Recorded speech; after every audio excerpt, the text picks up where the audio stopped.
Part 2 of the Age of Alcryst is Lynn's Paralogue. On this map, the biggest threat is the horde of aggressive bowknights that advance toward you on the left side.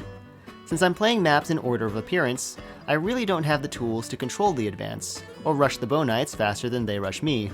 So I opt for a strategy that is a little crusty, sticking Alcryst in a thicket tile near the deployment slots in the upper left corner, having him equip a longbow, and just hoping he doesn't die.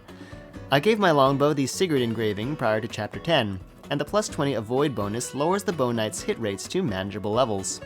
Silver bow users have a somewhat scary 20%, and longbow users have a much less scary 5%. After about 5 turns, the bow knight crowd has thinned significantly, and Alcryst is able to relax a little on his way to a second consecutive map MVP. Oh, right, I have to actually talk about the other stuff.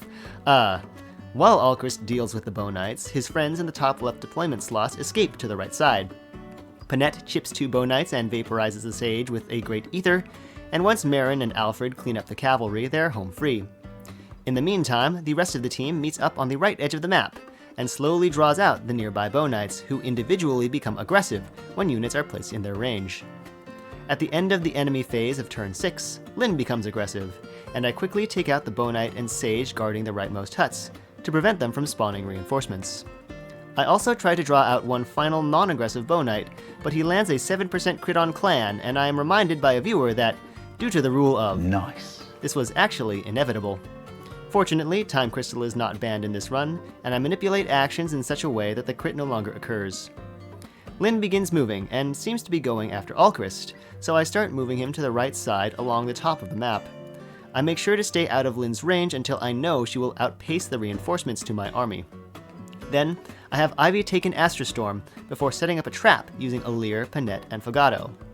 I know Lynn will prefer to attack Fagato, so I place Panette and Alir nearby, and activate Great Ether. This way, Lynn gets chipped by the Great Ether on the next player phase, and both of my deployed chain attackers are already in place to help whittle away at her HP bars.